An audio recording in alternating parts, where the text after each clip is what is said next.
तो hello student, मैं आज आपको बताने वाला हूँ क्लास 12th चैप्टर 1 का इम्पॉर्टेंट टॉपिक। ठीक है भैया, वैद्युत क्षेत्र की तीव्रता। हम सबसे पहले इसमें यह समझ लेते हैं कि वैद्युत और विद्युत में क्या अंतर होता है। ठीक है, क्योंकि आपने किसी वीडियो में देखा होगा वहाँ पर लिखा होगा विद्युत, और किसी वीडियो में आपने देखा होगा तो वहाँ पर लिखा होगा वैद्युत। ठीक है, तो विद्युत और वैद्युत में क्या अंतर होता है वो हम सबसे पहले समझ लेते हैं। ठीक है, तो हम यहाँ पर लिखते हैं विद्युत, यहाँ पर हम लिखेंगे विद्युत, और यहाँ पर हम लिखेंगे वैद्युत। ठीक है, इन दोनों में क्या डिफरेंस है मैं आपको बताता हूँ। यहाँ पर हम क्या करेंगे, सबसे पहले एक तार ले लेंगे, एक तार ले लेंगे। ठीक है, इस तार में हम एक बल्ब लगा देंगे। ठीक है भैया, इस तार में हमने क्या किया, एक बल्ब लगा दिया। तो जब तक धारा इसमें बहेगी तब तक हम विद्युत शब्द का प्रयोग करेंगे। कैसे? विद्युत धारा। ठीक है भैया, जब तक इस तार में करंट बह रहा है, विद्युत धारा बह रही है, तब तक हम विद्युत धारा कहेंगे। और जैसे ही ये करंट बहकर इस बल्ब में प्रवेश करेगा और ये बल्ब जल जाएगा, तब हम वैद्युत शब्द का प्रयोग करेंगे। ठीक है, वैद्युत उपकरण। ठीक है भैया, इसको हम दोबारा से समझ लेते हैं। जब तक विद्युत धारा इसमें बह रही है, इस तार में बह रही है, ठीक है, तब तक क्या कहेंगे, विद्युत धारा। और जैसे ही ये विद्युत धारा इस बल्ब में जाएगी, बल्ब जल जाएगा, ठीक उसी समय हम इसको क्या कहेंगे, वैद्युत उपकरण। ठीक है भैया, एक एग्जाम्पल तो ये हो गया, और दूसरा एग्जाम्पल हम और ले लेंगे। ठीक है भैया, ये दूसरा एग्जाम्पल लेते हैं। तो दूसरे एग्जाम्पल में हम क्या लेते हैं, एक होती है भैया आसमानी बिजली। ठीक है, आसमानी बिजली। ठीक है, और दूसरा क्या होता है भैया, आपने देखा होगा जिसके यहाँ कुछ ही दूरी पर पावर हाउस है, वो जाके देख सकते हैं, तो वहां पर आपको लिखा मिलेगा विद्युत केंद्र। ठीक है भैया, और जो आसमानी बिजली होती है इसको हम कहते हैं वैद्युत। यहां पर हम वैद्युत शब्द का प्रयोग करेंगे और यहां पर हम विद्युत शब्द का प्रयोग करेंगे। ठीक है, जो आसमानी बिजली बारिशों के समय चटकती है, ठीक है भैया, जलती है, तब हम उसको कहेंगे वैद्युत। ठीक है, और जब पावर हाउस पे आप जाकर देखेंगे तो वहां पर आपको लिखा मिलेगा विद्युत। ठीक है, विद्युत केंद्र। या कोई विद्युत विभाग में काम कर रहा होगा तो वो भी अपनी मोटरसाइकिल या साइकिल में लिखवाते हैं विद्युत विभाग। ठीक है, ना कि वैद्युत विभाग। तो आप पावर हाउस पे देखेंगे तो वहां पर विद्युत लिखा मिलेगा। ठीक है भैया, और वैद्युत का प्रयोग जब करेंगे, जैसे आसमानी बिजली जब कड़कती है तो वहां पर हम वैद्युत का प्रयोग करते हैं। ठीक है, धारा जब तक बह रही है तार में, तब तक हम उसको विद्युत शब्द का प्रयोग करेंगे। ठीक है, और जैसे ही ये विद्युत धारा इस बल्ब में प्रवेश करेगी और ये बल्ब जल जाएगा, ठीक उसी समय हम इसको क्या कहेंगे, वैद्युत उपकरण। ठीक है, तो आई होप कि क्लियर हो गया होगा कि वैद्युत और विद्युत में क्या अंतर है। ठीक है, अब हम वैद्युत क्षेत्र की तीव्रता को हम समझ लेते हैं। तो सबसे पहले हम परिभाषा को देख लेते हैं।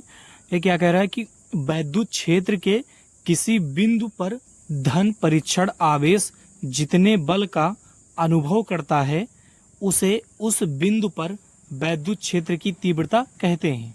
ठीक है, इसको हम अच्छे ढंग से समझ लेते हैं। ये क्या कह रहा है भैया कि वैद्युत क्षेत्र, थोड़ा हम इसको पेन को चेंज कर लेते हैं भैया।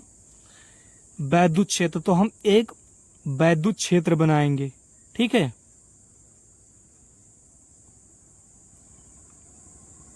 ये हमारा होगा एक वैद्युत क्षेत्र के किसी बिंदु पर, इस विद्युत क्षेत्र के किसी बिंदु पर। तो यहां पर हम एक बिंदु मान लेते हैं। ठीक है, किसी बिंदु पर धन परीक्षण आवेश। ठीक है, एक धन परीक्षण आवेश हो गया। उसके बाद क्या है, जितने बल का अनुभव करता है। इसका मतलब क्या होगा कि जितने बल का अनुभव करता है। तो हम थोड़ा समझ लेते हैं।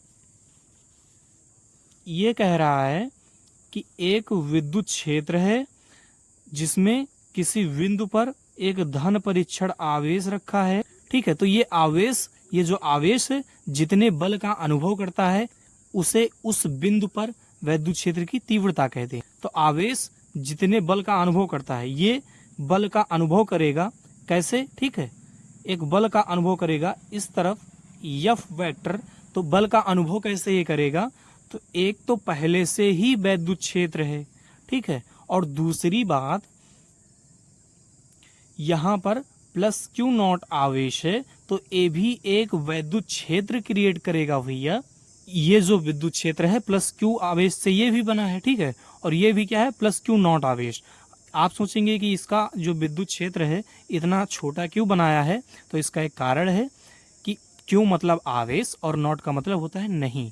तो आवेश तो है लेकिन ना के बराबर, एकदम बहुत ही सूक्ष्म, बहुत ही छोटा, तो इसका जो विद्युत क्षेत्र बनेगा वो भी बहुत ही छोटा बनेगा। ठीक है, और ये भी मान लीजिए प्लस क्यू आवेश के कारण एक वैद्युत क्षेत्र बना है, तो जब क्या होगा, ये प्लस क्यू आवेश इसके क्षेत्र के अंदर एंट्री मारेगा। ठीक है भैया, तो एक बल का अनुभव करेगा। ठीक है, प्रतिकर्षण, इस तरफ एक बल लग जाएगा। ठीक है, इसको इस तरफ धक्का देगा, क्यों? क्योंकि प्लस और प्लस क्या करते हैं? एक दूसरे को प्रतिकर्षित करते हैं, तो इस तरफ इसको बाहर की तरफ धक्का देगा। तो इसलिए ये जो क्यू नॉट आवेश है अगर यहाँ पर रखा गया तो एक बल का अनुभव करेगा। क्यों? इसका क्या है? वैद्युत क्षेत्र है भैया, और इसका भी क्या है? वैद्युत क्षेत्र है।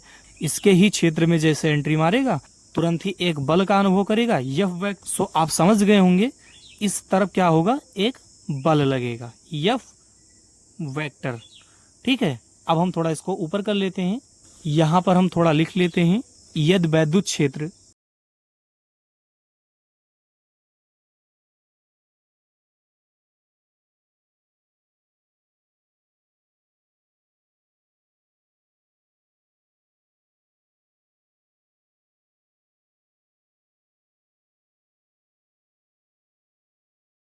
यहाँ पर हमने क्या लिखा? यदि वैद्युत क्षेत्र में किसी बिंदु पर रखे परीक्षण आवेश क्यू नॉट पर लगने वाला बल एफ वेक्टर हो तो उस बिंदु पर वैद्युत क्षेत्र की तीव्रता। तो इसको हम समझ लेते हैं, क्या कह रहा है कि यदि वैद्युत क्षेत्र में, इस वैद्युत क्षेत्र में किसी बिंदु पर रखे परीक्षण आवेश क्यू नॉट पर, किसी बिंदु पर रखे परीक्षण आवेश क्यू नॉट पर, ठीक है, पर लगने वाला बल एफ वेक्टर हो तो, लगने वाला बल क्या है? एफ वेक्टर हो तो उस बिंदु पर वैद्युत क्षेत्र की तीव्रता। तो वैद्युत क्षेत्र की तीव्रता हम किससे प्रदर्शित करते हैं? ई से। ठीक है, E vector equal vector F upon Q not. ठीक है भैया, यही हमारा क्या है? वैद्युत। थोड़ा इसको हम नीचे कर लेते हैं।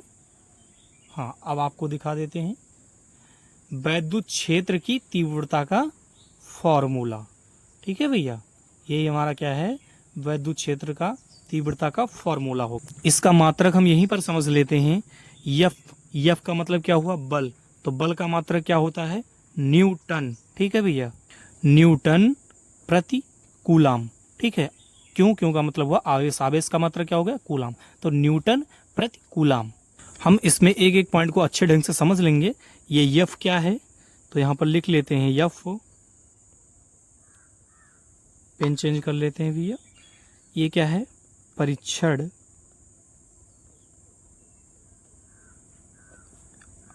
आवेश पर लगने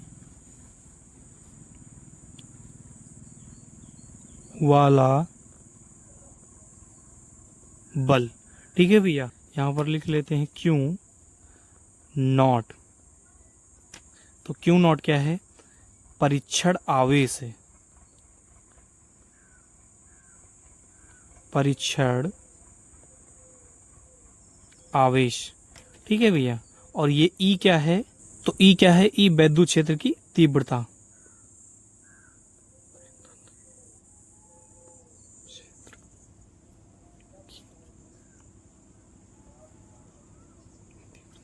ठीक है, थोड़ा इसको ऊपर कर लेते हैं। अब हम इसमें भैया राशि और बीमा समझ लेते हैं। ठीक है, ये कौन सी राशि होगी और इसका बीमा क्या होगा। ठीक है भैया, इन दोनों को समझ लेते हैं। तो ये सदिश राशि होगी,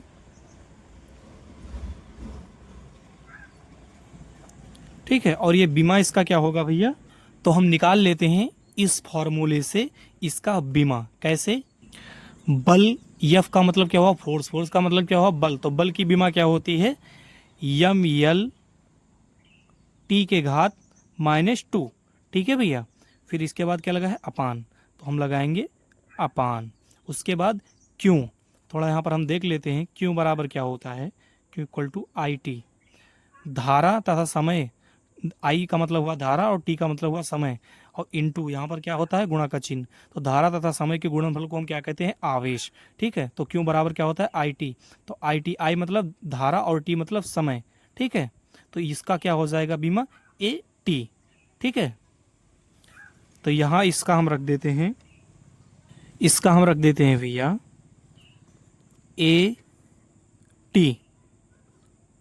ठीक है, अब हम यहां पर नीचे देखेंगे